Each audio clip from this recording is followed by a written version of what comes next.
Joseph Vijay முதல்வர் அவர்கள் எடுக்கலைங்கிறது பெரும் குறை, மிகப்பெரிய குற்றச்சாட்டாக சொன்னாங்க. எங்கள் ஐயா புதிய தமிழர் கட்சியினுடைய தலைவர் டாக்டர் ஐயாவெல்லாம் நாங்கள் அதை குறித்து தான் அரசுக்கு நாங்கள் தொடர்ந்து வலியுறுத்தோம். எங்கள் அனைத்து கட்சி கூட்டத்தில் முதல் ஆலோசனை கூட்டத்திலேயே அனைத்து கட்சி கூட்டத்தை தமிழ்நாடு அரசு நடத்தியிருக்கணும்.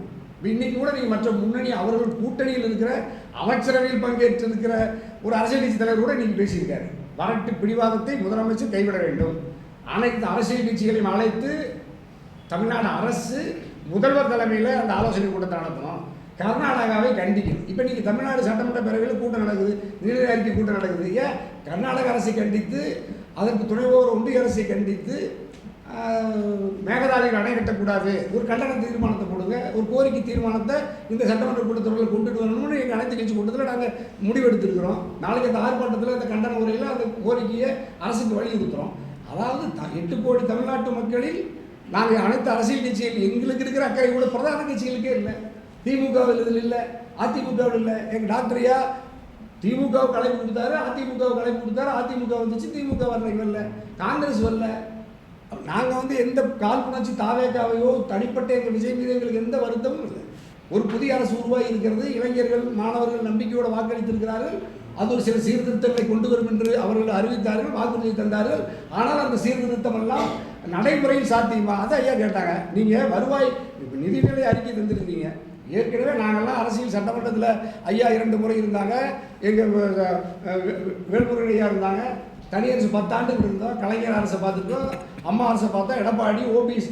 நிதிநிலை அறிக்கைனா எவ்வளோ அழகாக நேர்த்தியாக ஒவ்வொரு துறை வாரியாக எந்த கிளாரிட்டி இருக்கும். இன்றைக்கி நீங்கள் அந்த நிதிநிலை அறிக்கையில் என்ன இருக்குது? அதில் இந்தியாவே பார்த்து தமிழ்நாட்டு அரசுடைய நிதிநிலை அறிக்கையை தமிழ்நாடு அரசு தான் இந்தியாவுக்கு வழிகாட்டுகிற அரசு. சமூக நல திட்டங்களில் மிக்சி, கிரைண்டர், மின்விசிறி, கலைஞருடைய வண்ண தொலைக்காட்சி, கறவை மாடு, எத்தனை திட்டங்கள், கணனி இவைகளெல்லாம் தந்து தமிழ்நாடு இந்தியாவுக்கு வழிகாட்டியாக இருந்துச்சு. இன்றைக்கி நிதிநிலை அறிக்கையில் என்ன இருக்குது? அனைத்து பயிர் காப்பீட்டு கடன் தள்ளுபடினாங்க.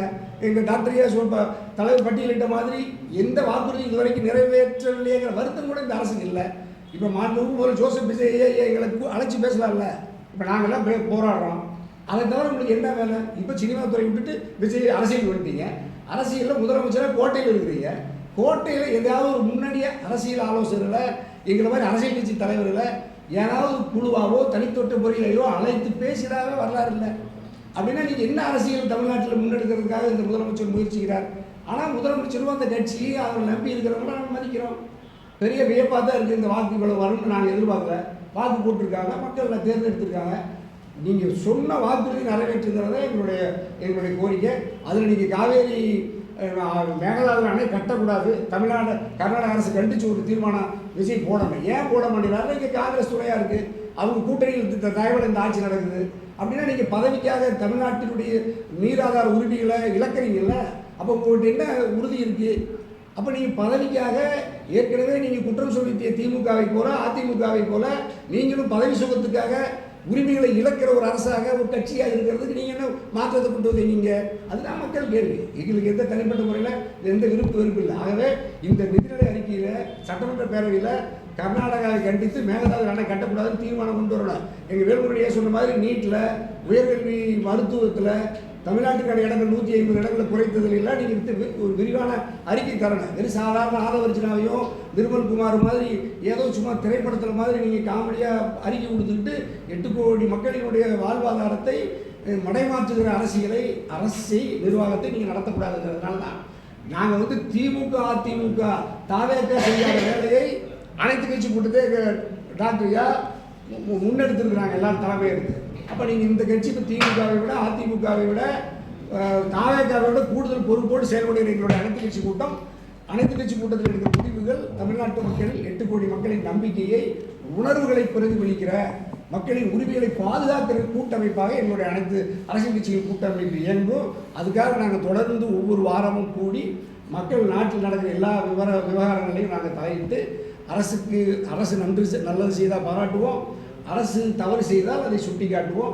மக்களின் பக்கம் நின்று நாங்கள் தொடர்ந்து களமாடுவது என்று அனைத்து கட்சி கூட்டத்தில் முடிவெடுத்திருக்கோம். 7ஆம் தேதி எங்கள் ஆர்ப்பாட்டத்திலையும் எங்களுடைய ஆற்றலையும், எங்களுடைய வலிமையும், ஒற்றுமையையும் தமிழ்நாட்டு மக்கள் பார்ப்பாங்க, இந்திய நாட்டு மக்கள் பார்ப்பாங்க.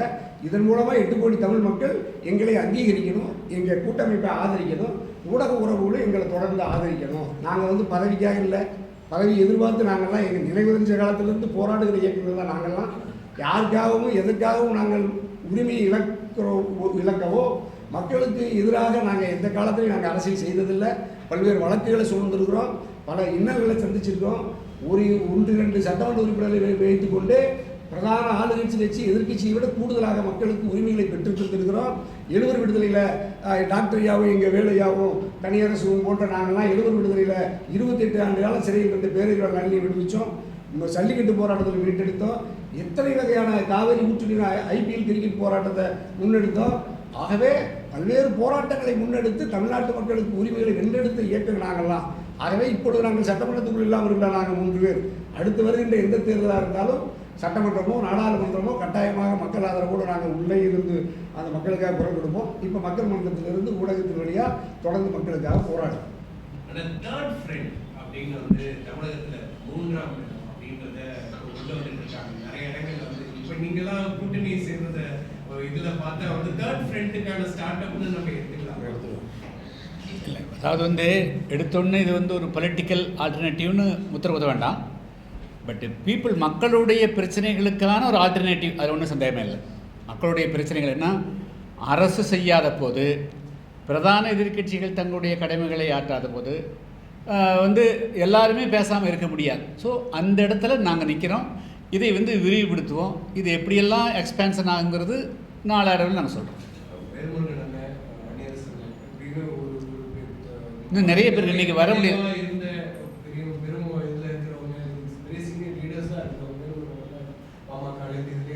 விஷயங்கள் வந்திருந்தாலும் இப்போ இந்த தேர்ட் ஃப்ரெண்ட் கேட்டகரிக்கு வந்து ஒரு நல்ல இதுக்கு வேணுன்ற மாதிரி வர யங் ஜெனரேஷனுக்கும் கேட்டுகிட்டே இருக்காங்க. இது எப்படி பார்க்குறீங்க? இல்லை, இப்போ தேர்ட் ஃப்ரண்ட்னு எடுத்தோன்னு முத்திர குத்த வேண்டாம். இது மக்களுக்கான ஒரு கூட்டமைப்புங்க. மக்களுடைய பிரச்சனைகளை முன்னுக்கு கொண்டு அந்த மக்களாக நின்று மக்களுடைய பிரச்சனை மாநில அரசினுடைய கவனத்தை ஈர்க்கிறது, மத்திய அரசினுடைய கவனத்தை ஈர்க்கிறது, மக்கள் மத்தியில் ஒரு விழிப்புணர்வு உருவாக்குறது, இளைஞர்கள் திரைமாயைக்கு இலக்காகாமல் அவங்களுடைய எதிர்காலத்தை மனசிலே வைத்து அவங்க வந்து அரசியல் ரீதியாக தங்களை கற்றுக்கொண்டு செயல்படணும். அப்படி நல்வழிப்படுத்தக்கூடிய இது போன்ற பணிகளை நாங்கள் இது செய்வோம். இது எப்படி அரசியல் ஆல்டர்னேட்டிவாக வருமா, வர வைக்கிறதுக்கு என்ன வழி, அப்போ அதுக்கு மேலே பேசுவோம். இப்பொழுது வந்து மக்களோடு மக்களாக நின்று நாங்கள் வந்து அவங்களுக்காக குரல் கொடுப்போம். டெஃபினட்டாக இன்றைக்கி வந்து நாளைக்கு மறுநாள் ஆர்ப்பாட்டம் தான் வரல, மற்றபடி அடுத்த மீட்டிங் ஆர்ப்பாட்டத்துலேயே நிறைய பேர் கலந்துக்குவாங்க. அதுக்கு தொடர்ச்சியாக வந்து இது மாதிரி எல்லாருமே கலந்துக்குவாங்க.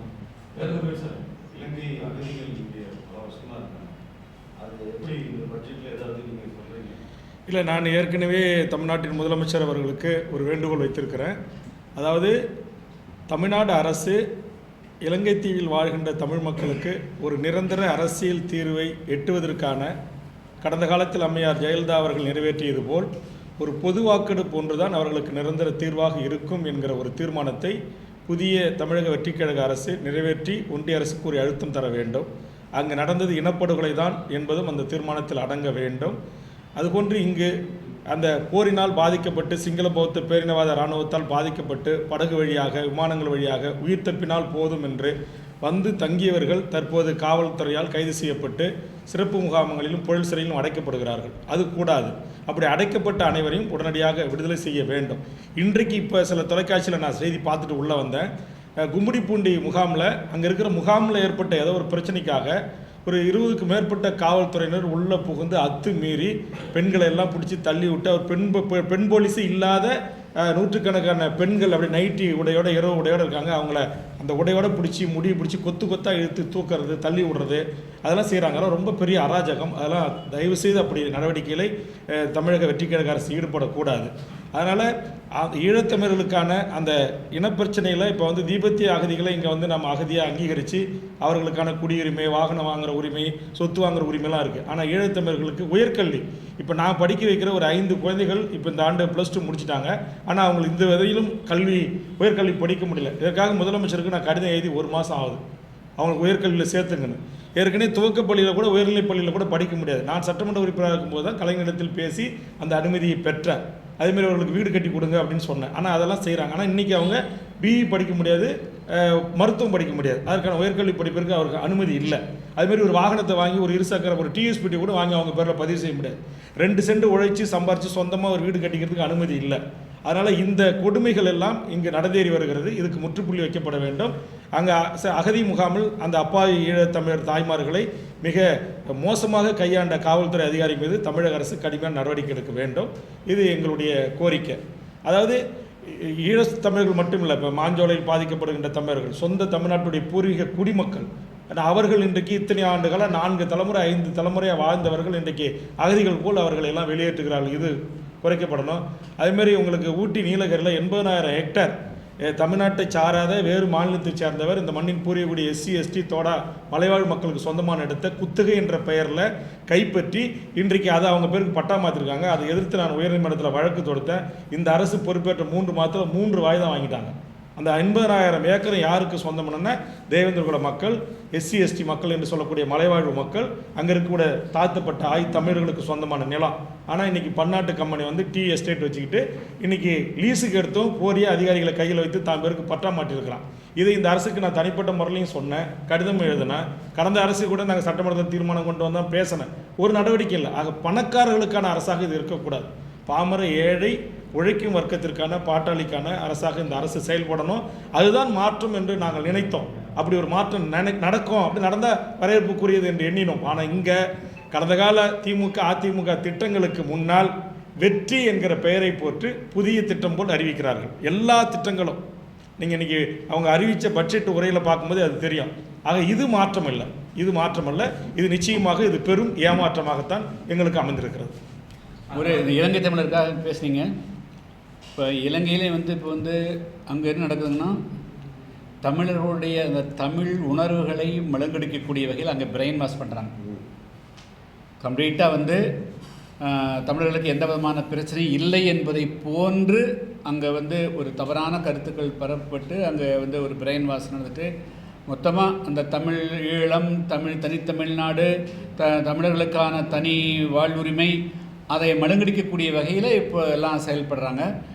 அது ஒரு பக்கம் போயிட்டு இருக்குதுங்க. அதனால் இப்போ நம்ம வெளியிலிருந்து தமிழகத்திலிருந்து ஆதரவு கொடுத்தா தான் அங்கே தமிழர்களுடைய நீண்ட 100 ஆண்டு கால கனவுகள் நிறைவேறும். அவர்கள் தமிழர்களுக்கான தனி தாயகம் அமைய முடியும். எனவே அதுலேயும் நாங்கள் உறுதியாக இருக்கிறோம். கடந்த காலங்களில் கொண்டு வந்த திட்டங்களுக்கு முன்னாடி பேர் மாற்றுவதாக இருக்கட்டும், அதெல்லாம் எப்படி பார்க்குறீங்க சார்? ஏன்னா திமுக அதிமுக கட்சி இங்கே என்னென்ன சமூக நல திட்டங்கள் பண்ணியிருக்காங்க. ஸோ அதுக்கு முன்னாடி பேர் மட்டும் அவங்க மாற்றிக்கொள்வதை எப்படி பார்க்குறீங்க? கலைஞர் உரிமை தொகையாக இருக்கட்டும், முதலமைச்சர் அதுதான் டாக்டர் என்னை பட்டியலிட்டாங்களே. இப்போ இந்த புதிய தமிழக வெற்றி கழக ஆட்சி பொறுப்பேற்ற பிறகு நீங்களே சொல்லுங்கள், பத்திரிகையாளர்கள், நீங்கள் கடந்த அதிமுக நிதிநிலை அறிக்கை, ஆளுநர் உரை, இதில் இடம்பெறாத திட்டங்களோ, திமுக 5 ஆண்டு காலத்தில் இடம்பெறாத எந்த ஒரு திட்டங்களோ, புதிதாக பொறுப்பேற்றிருக்கிற இந்த வெற்றி கழக அரசு இந்த மக்களுக்கான ஒரு புதிய திட்டத்தை நடைமுறைப்படுத்தியிருக்கு. நான் சொன்ன ஆன்லைன் மூலமாக டாஸ்மார்க் மதுபான வாங்கி கொள்ளலான்றதை தவிர, பணக்கார மேட்டுக்குடி மக்களுக்கான பார் வசதியுடன் கூடிய புதிய கடைகள் திறப்பதை தவிர இந்த அரசாங்கம் பொறுப்பேற்று இதை நாங்கள் புதியதாக இந்த மக்களுக்கு நாங்கள் செய்திருக்கிறோம். மாணவர்களுக்கு திமுக அரசு கொண்டு வந்த திட்டத்தை மாற்றி அமைச்சிருக்காங்க. அதிமுக கொண்டு வந்த இலவச தாலிக்கு தங்கத்தை இவங்க தாய்மாமன் சீர்னு மாற்றிருக்காங்க. இப்போ ஒவ்வொன்றாக சொல்ல முடியும் நம்மளால். அதை தவிர்த்து தன்னிச்சையாக இந்த அமைச்சரவையிலே ஒரு துறையாக கூப்பிட்டு டிஸ்கஸ் பண்ணுறாரு. அமைச்சர்களை கூப்பிட்டு வச்சு நான் டிஸ்கஸ் பண்ணுறேன், நிதிநிலை அறிக்கைக்காக நாங்கள் தயாராகணும்னு சொன்னீங்கல்ல, அப்படி தயாராகுது இந்த மண்ணுக்கும் இந்த மக்களுக்குமான, அல்லது நீங்கள் தேர்தல் வாக்குறுதியில் கொடுத்த டாக்டர் அழகாக பட்டியலிட்டாங்க, 6 சிலிண்டர்லேருந்து 2500 ரூபாயிலிருந்து எல்லாம். அந்த மாதிரி எதையாவது ஒன்றை நடைமுறைப்படுத்துவதற்கு அதற்கான அந்த ஆண்டு முழுவதுக்குமான நிதிநிலையில் நிதியை ஒதுக்கி செய்திருக்கிறார்களா? சொல்லுங்கள், என்ன சாதிச்சிருக்கிறீங்க? உதாரணத்துக்கு திமுக அரசில் இப்போ நீங்கள் மக்கள் பேசிக்கிறாங்களா? நான் இப்போ இன்னைக்கு இன்னும் வீடியோ வந்துக்கிட்டு தான் எனக்கு கைவிட்டு கையங்கலமாக வாங்குறாங்களா இல்லையா? சொல்லுங்கள். இப்போ அரசு வழக்கறிஞர் நியமனத்தில் 25 லட்ச ரூபாயிலிருந்து 50 லட்ச ரூபாய் பேரம் பேசி வாங்கப்பட்டதாக ஆடியோக்கள் வெளியே வந்ததா இல்லையா? இன்றைக்கு அரசு பதவிகள் சில நியமிப்பு இருக்குது. அந்த கட்சியினுடைய மாவட்டம், மாநிலம், ஒன்றியம், நகரம் என்பவர்கள் சம்மந்தப்பட்டவர்களில் உரையாடல், தொலைபேசியில் உரையாடி பணம் கேட்டதற்கான ஆடியோக்கள் வந்த வண்ணம் இருக்கிறதா இல்லையா? ஆக எதில் மாற்றம்? எந்த மாற்றத்தை கொண்டு வந்திருக்கிறீங்க? அதுதான் எங்களுடைய கேள்வி. நீங்கள் மாற்றத்தை உண்மையிலே மாற்றத்தை கொண்டு வந்தீங்க அப்படின்னா வேணுமா ஒன்று சொல்லலாம், வெளிப்படையாக நாங்கள் ஊழலை ஒழிப்போம், லஞ்சத்தை ஒழிப்போம் அப்படின்னு நீங்கள் சொல்லியிருக்கிறீங்கல்ல, அதை தவிர வேறு ஏதாச்சும் நீங்கள் உருப்படியாக இப்போ நானும் இப்போ தனியார் மாண்புமிகு உறுப்பினர் சொன்ன மாதிரி டாக்டர் ஒரு சீனியர் எம்எல்ஏ இருந்தவங்க, எனக்கு முன்னாடி நானும் 3 பெரிய ஜாம்பான்களோட முதலமைச்சரோட 3 முறை தமிழக சட்டமன்றத்தில் பணியாற்றிருக்கிறேன். பல்வேறு அரசு குழுவினுடைய தலைவராக இருந்து இன்றைக்கி இருக்கிற அத்தனை ஐஏஎஸ் ஆஃபீஸர், சீஃப் செக்ரட்டரி வரையில், டிஸ்ட்ரிக்ட் கலெக்டர் வரையில் எல்லாரோடையும் நானும் மணிக்கணக்காக ரெவ்யூ மீட்டிங் நடத்திருக்கிறேன். இன்றைக்கி இவங்களும் நடத்திருக்கிறாங்க. ஒரு அடிப்படை இருக்கா? இன்றைக்கி ஒரு டிஸ்ட்ரிக்ட் கலெக்டர், எஸ்பிஸ், கமிஷனர்ஸ் உட்காந்துருக்காங்க. ஒரு தாவாக்களுடைய மாவட்ட செயலர் போய் மேலே ஏறி உட்காடுறாரு. ஒரு டிஆர்ஓ கூட்டு, சார் ஏன் சீட்டு சார்ன்றார், யோ நீ போய் அங்கே உட்காரியான்றாங்க. நான் காட்டுமா? தாசில்தார் டிஆர்ஓக்கு இடம் கிடையாது, ஆர்டிஓக்கு. அப்போ ஒரு குறைந்தபட்ச மரபுகள் என்ன, மாண்புகள் என்ன, விதிகள் என்ன, சட்டமன்றத்திலையும் தெரியல, மக்கள் மன்றத்திலையும் தெரியல, டிஸ்ட்ரிக்ட் அட்மினிஸ்ட்ரேஷன் கூட்டத்திலையும் தெரியல.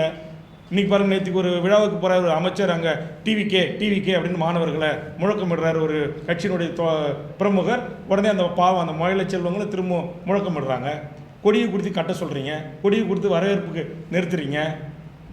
சொல்லுங்கள், வகுப்பறையில் ஸ்மார்ட் வகுப்பறையில் அரசு செலவில் கட்டப்பட்டிருக்கிற பெரிய கணினியில் உங்களுடைய திரைப்படங்களை ஒளிபரப்புறீங்க, உங்கள் பாடல்களை ஒளிபரப்பு பண்ணுறீங்க. போதாத குறைக்கு இந்த ரீல் ஆட்சியில் ஆடியோ சப் கலெக்டர்னு சில அதிகாரிகளே கூட நடிகர் முதலமைச்சருடைய படத்தை வச்சு ரீல் ஷார்ட்ஸ் போடக்கூடிய ஆட்சியாக மாறி இருக்கு. இதெல்லாம் ஒரு ஜெயலலிதான்னா ஒரு அட்டென்ஷன் இருக்கும், இது தவறு அப்படின்னு ஒரு பயம் கலந்த மரியாதை இருக்கும். ஒரு ஆட்சியாளர்கள் மீது இந்த நாட்டில் இருக்கிற பியூரோக்ரஸியாக இருக்கலாம், அரசு ஊழியர்களாக இருக்கலாம், ஒரு மாண்புடன் கூடிய, ஒரு மரியாதையுடன் கூடிய ஒரு அரசாட்சி நிர்வாகத்தை அதிகாரிகள் செய்தார்கள். இன்றைக்கு தலைக்கு தலை தர்மகத்தா, யாரையும் கட்டுப்படுத்த முடியாது. இன்றைக்கி பல அமைச்சர்கள் சொல்கிறாங்க, சார் எங்ககிட்ட எந்த அதிகாரமும் இல்லை, எல்லாம் அதிகாரிகள் ஆட்சி, காட்சி மாறி இருக்கிறது, ஆட்சி மாறி இருக்கிறது, காட்சி மாறவில்லை. இப்போ ஒரு கேள்வி கேட்டீங்க, ஊழல் ஒழிப்பு.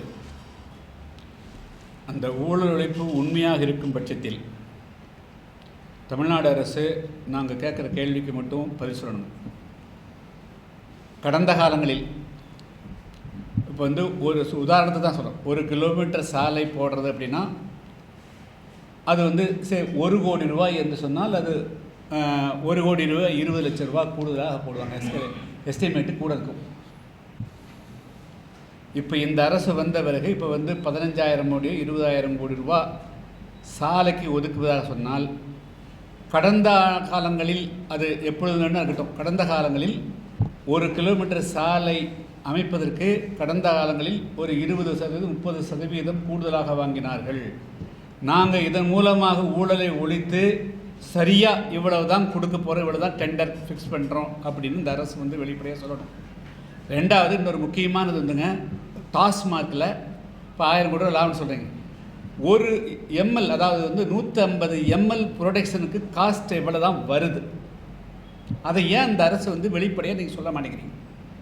அது பீருக்கோ, பிராந்திக்கோ, விசிக்கோ, அந்நிய நாடு மதுபானங்களுக்கு இவ்வளவு தான் இதனுடைய பேசிக் மெட்டீரியல், ரா மெட்டீரியல் இவ்வளவு தான். நாங்கள் இத்தனை % டேக்ஸ் போடுறோம், இவ்வளவு லாபம் வைக்கிறோங்கிறது ஏன் சொல்ல மாட்டேங்கிறீங்க? இன்று வரையிலும் ஏன் அரசு அதில் வெளிப்படைத்தன்மை இருக்க மாட்டேங்குது? அதே போல் கட்டடம் கட்டுறதுக்கு ஒரு ஸ்கொயர் ஃபீட்டு நாங்கள் 2,500 கொடுக்குறோம் அல்லது 3,000 கொடுக்குறோம். கடந்த காலங்களில் இவ்வளோ எஸ்கலேட் பண்ணியிருந்தாங்க. இதன் மூலமாக ஊழலை ஒழிக்கிறோம் அப்படிங்கிறது ஆதாரபூர்வமாக இந்த அரசு வெளியிடும் பட்சத்தில் நிச்சயமாக அதை நாங்கள் அது உண்மையிலே கண்கூட இருந்தால் பாராட்டும், வரவேற்பு. அது தெரியணும், அது நடைமுறைக்கு வரணும். அப்போ நீங்கள் உண்மையிலேயே ஊழல் ஒழிக்கிறீங்க அப்படின்னா, அதே போல் ரிஜிஸ்ட்ரார் ஆஃபீஸு எல்லா அலுவலகங்களும் 0, எங்கே யார் சாதாரண எல்லாமே எவ்ரிதிங் ஆட்டோமேட்டிக்காக சட்டப்படி நடக்குதுங்கிற அளவுக்கு வரணும். இப்போ என்ன நடக்குதுன்னா, நேரடியாக முதல்ல வாங்கிட்டு இருந்தவங்க இப்போ இவங்க போட்டு அதிகாரிகள்லாம் பார்த்துருப்பீங்க. இப்போ ஜிபே பேடிஎம் பண்ணக்கூடாதுன்னு சொன்னோன்னே நேராக மரத்துக்கடை, டீ கடையில், கூல்ட்ரிங்க்ஸ் கடையில் தனியாக ஏஜெண்ட் வச்சு இப்படியெல்லாம் நடக்குது. ஸோ இன்னும் நீங்கள் இன்னும் 100% வெளிப்படை தன்மை நீங்கள் முதல்ல டாஸ்மார்க்கில் ஸ்டார்ட் பண்ணுங்கள். என்ன தான் ப்ரொடக்ஷன் பண்ணுறீங்க? 150 mlக்கு உண்மையான அதனுடைய விலை என்னன்னு சொல்லுங்கள். தயாரிப்பு செலவு என்ன, உற்பத்தி செலவு என்னன்னு சொல்லுங்கள். அதுக்கு பிறகு தான் எல்லா விஷயம். அதில் நீங்கள் சொல்லிட்டீங்கனாலே ஓரளவுக்கு. அதே மாதிரி ரோடு போடுறதுக்கு, கட்டடம் கட்டுறதுக்கு இதென்ன அரசுங்கிறீங்க. இதில் என்ன தான் ரேட்டு ஒப்பிடணும். கர்நாடகத்தில் எவ்வளோ இருக்குது, ஆந்திராவில் எவ்வளோ இருக்குது, ஏன் இங்கேருந்து எஸ்கலேஷன் ஆகுது? அப்போ நீங்கள் எப்படி ஊழல் ஒழிச்சிக்கிறீங்க அப்படிங்கிறத நாங்கள் நம்பணும். நாங்கள் நம்புறதை மக்கள்கிட்ட சொல்லணும். நாங்கள் வந்து நீங்கள் ஆதாரபூர்வமாக கொடுத்தீங்கன்னா வரவேற்க தயாராக. இப்போ நீங்கள் கோயிலை குறித்து கேட்டிங்க, அதுக்கு ஒரு ஆதாரப்பூர்வமான ஒரு செய்தி என்கிட்ட இருக்கு. எங்கள் பண்ருட்டி வட்டத்தில் ஒரு 100 ஏக்கர் பஞ்சமி நிலம். அந்த பஞ்சமி நிலத்தை ஒரு காலத்தில் ஒரு பணக்கார நிறுவனம் அந்த மக்களிடம் உங்களுக்கு வீட்டுக்கு ஒருவருக்கு வேலை தருகிறேன் என்று அந்த மக்களிடம் வாங்கி ஒரு இண்டஸ்ட்ரி தொடங்குறாங்க. கொஞ்ச நாளுக்கு பிறகு அந்த இண்டஸ்ட்ரியில் மஞ்சள் நோட்டீஸை விட்டுட்டு அந்த கம்பெனி மூடிடுறாங்க. இப்போ ரியல் எஸ்டேட் பூமாகி போச்சு. ஒரு ஏக்கர் குறைந்தபட்சம் 10 கோடி ரூபா போகுது. அப்போ 100 ஏக்கர் இன்ட்டு 10 கோடி 1000 கோடி ரூபா மதிப்பு. இது 30 ஆண்டு காலமாக இது பஞ்சமி நிலம். மீண்டும் அந்த மக்களுக்கு குடிசை மாற்றி வாரியத்தின் வீடாக வீடு கட்டி கொடுங்க, இல்லை வேறு தொழிற்கூடங்கள் அமைச்சு அவங்களுக்கு வேலை கொடுங்க அப்படின்னு நான் போராடி வரேன். கடந்த திமுக ஆட்சியில் நான் சட்டமன்றத்தில் கவன ஈர்ப்பு தீர்மானம் கொண்டு வந்து நான் தடுத்து நிறுத்தி வச்சுருந்தேன். ஊழலை ஒழிக்கிறேன் அப்படின்னு சொன்ன இந்த அரசு பொறுப்பேற்ற பிறகு இன்றைக்கி என்ன நடந்திருக்குன்னா, சென்னையில் இருக்கிற ஒரு அடிஷ்னல் ஐஜி என்று சொல்லக்கூடியவர்களுடைய ஆலோசனையோடு சில அமைச்சர்களுடைய தலையீட்டோடு அந்த 100 ஏக்கரும் தற்போது பிளாட்டாக மாற்றி விற்பனை செய்வதற்கு 30 ஆண்டுகளமாக அந்த மக்களை திரட்டி போராடி தடுத்து வைத்திருந்த அந்த இடத்தை நேற்றைய தினம் ஊழல் செய்ய தொடங்கியிருக்கிறார்கள்.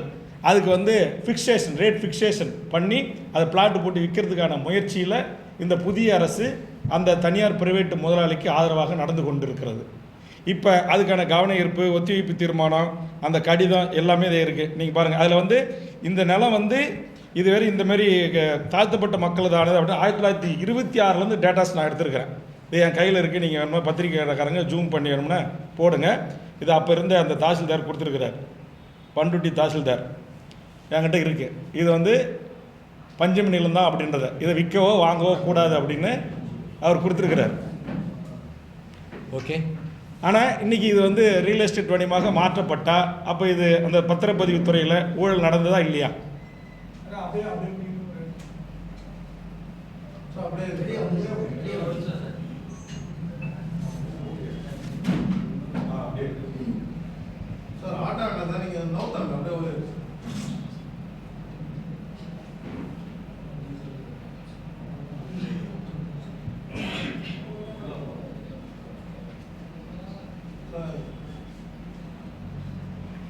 அப்போ இந்த ஏழை மக்களுக்கு சொந்தமான தாழ்த்தப்பட்ட மக்களுக்கு சொந்தமான இந்த பஞ்சமி நிலத்தை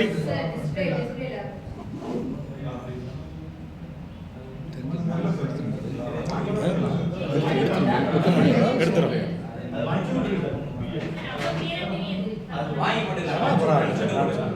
யாருக்கா ஒருத்தருக்கு அனுப்புகிறேன், நீங்கள் ஷேர் பண்ணுங்க. அப்போ இதை குறித்து நான் வந்து இந்த நாட்டுடைய நேற்றைய தினம் இந்த நாட்டுடைய இந்த துறையினுடைய செயலாளர் திரு குமரகுருபரன் ஐஏஎஸ் அவர்களுக்கு தொடர்பு கொண்டு இந்த மாதிரி இது பஞ்சமி நிலம், இதை வந்து தாசில்தார் சர்டிஃபிகேட் கொடுத்துருக்கிறாரு, இதை வந்து ரியல் எஸ்டேட்டாக வணிகமாக மாற்றுவதற்கு பெரும் கார்ப்பரேட் முதலாளிகள் ஈடுபட்டிருக்கிறார்கள், தாங்கள் தலையிட்டு இதை தடுத்து நிறுத்த வேண்டும் என்று நான் வேண்டுகோள் வைத்திருக்கிறேன்.